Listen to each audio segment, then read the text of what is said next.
Достар, сәлем, қалдарыңыз қалай? Менің есімім Нұржоба Ванель, мен сексолог тренермін, және де бұл сыр білім парақшасы. Осы жерде мен сексология тарапынан және де интимдік, әйелдердің интим мәселесі туралы сұрақтарға жауап беремін. Кегель туралы сұрақ келді. Қалай тарылады кегельден? Және де қанша уақыттан нәтиже көруге болады? Ең бірінші, қалай тарылады? Кегель бұл интим бұлшықеттерге әйелдің басында бұл әйелдің, соңғы кезде бұл еркектердің жыныс бұлшықеттерге де арналған жаттығулар. Жыныс бұлшықеттер мышцы тазового дна, pelvic floor muscles'дан английском. То есть бұл жамбас астау бұлшықеттері қазақша.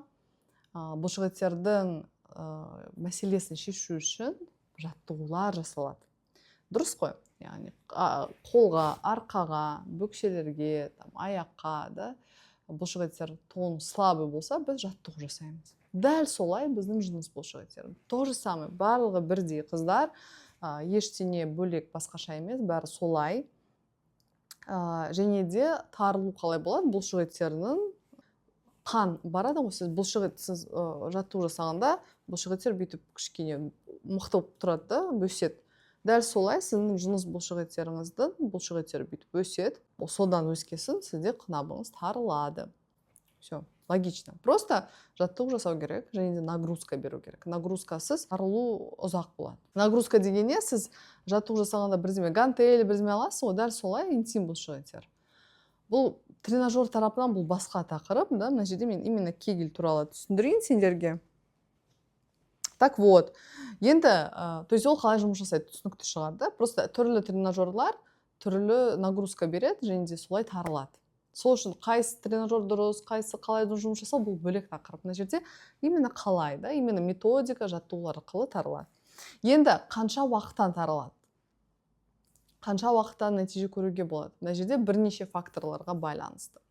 Сіз қызсыз ба, сіз, то есть енді күйге шыққан қызсыз ба, босанбағанда, сіз бір балаңыз бар ма, екі балаңыз бар ма, сіз көп балалы анасыз ба, да, или сіз жүктісіз ба. То есть барлық факторлар байланысты. Мысалы, әрине, енді күйге шыққан жас қызда онша кең болмайды. Көбінесе. Көп балалы анада әрине уже кең болады, да. То есть бұл сіздің статусыңызға байланысты. Да? Так вот, егер де сізде әрине, сіз бір бала болсаңыз, или енді күйге шықтыңыз, көбінесе сізде онша көп уақыт келмейді, да? Керек емес, где-то 2 аптада сіз уже өзгерісті байқайсыз. Обычно 1-2 айда жақсы тарылады. Өте жақсы. Менің ойымша күшті нәтиже, ешқандай операциясыз, өзіңіз қысып жасап жүрсеңіз, күшті нәтиже. Сол үшін мен оны кеңес беремін да жасауға. Енді көп балалы ана болса, примерно жарты жыл. Да? Қараңыз қыздар, ол былай емес, жастық жасағанда сразу нәтиже болатын нәрсе емес, бұл сіз өзгерістерді байқайсыз. Мысалы, мен арықтаймын да, мен бір күнде минус 10 килограмм болмаймын ғой, мысалы. Мен 100 грамм, 200 грамм, осылай, да, күнде, күнде емес, аптада максимум 1 килограмм түседі, да, примерно. И вот так потихоньку салмақ түседі. Дәл солай, сіз резко қынап сізде тарылып кетпейді. Сіз бұлшықетті жұмыс жасатасыз, потихоньку бұлшықеттер қатаяды, масса жинайды, және де қынаптың тонусы жақсы тар болады.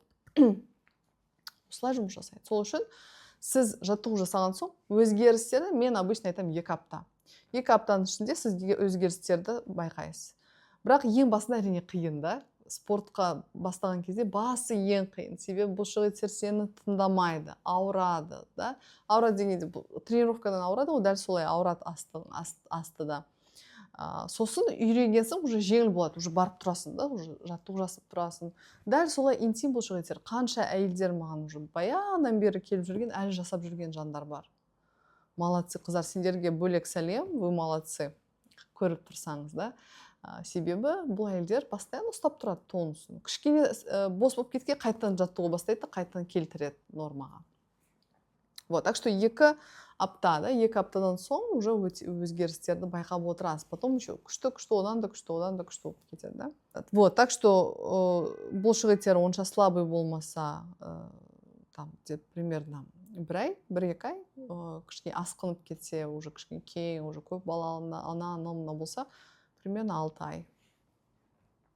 Бірақ, қыздар, әрине жаратылыс деген бар. Кейбір әйелдер, шын айтайын, көп балалы аналар, бірақ олардың денесі андай бұлшық тез жиналады, тез шешіледі. Олар 1 айда да шешу мүмкін. То есть мына жерде жоқ, барлығы тек жарты жылда жоқ. Кейбір әйелдерде өте тез. И мынандай нәрсе бар, тоже менің практикамда болған, когда керісінше бұлшық өте андайда ұзақ жиналады. Ондай да бар, ондай әйелдер көп емес, бірақ бар. Олар көп жасап тұрса да, күнде жасап тұрса да, сәл ғана өзгеріс болады. Ондай әйелдер қалай білесіз, ондайсыз ба, ондай емессіз бе? Сіз жаттығу жасағанда, любой денеге, өмір бойы. Сіз денеңіз тез қалпына келе ма, жай қалпына келе ма? Дәл солай сіздің интим бұлшық болады. Сізге бұл көрсеткіш. Мысалы, прям кішкене жасасаңыз, күшті болып тұрсаңыз, все, значит, сізге тез нәтиже береді деген сөз. Бұл екінші фактор, да? То есть, бірінші сіз қарастырыңыз, қандай қазіргі сіздің точка А, екінші сіздің қаншалықты сіздің денеңіз өзгерістерге тез бейімделе ма, жай бейімделе ма. Осы 2 факторды қарастырыңыз. Все, қыздар, давайте жасаңыздар, тарылтыңыздар, да? Бұл сіз үшін ғана емес, да? То есть, сіздің денсаулығыңыз ғана емес. Бұл сіздің самоуверен, сіз өзіңізді қаншалықты сезімді, күшті сезінесіз. Бұның ешқандай ұяты жоқ. Бұл жерде әйелдің өмірі, әйелдің денсаулығы, және де әрине сіздің сексология тарапынан күйіңізбен қарым-қатынасыңызға да байланысты. То есть әсер болады. То есть плюс-плюс-плюстар. Все, сұрақтар болса жазыңыздар, міндетті түрде жауап беремін. Рахмет, сау болыңыздар.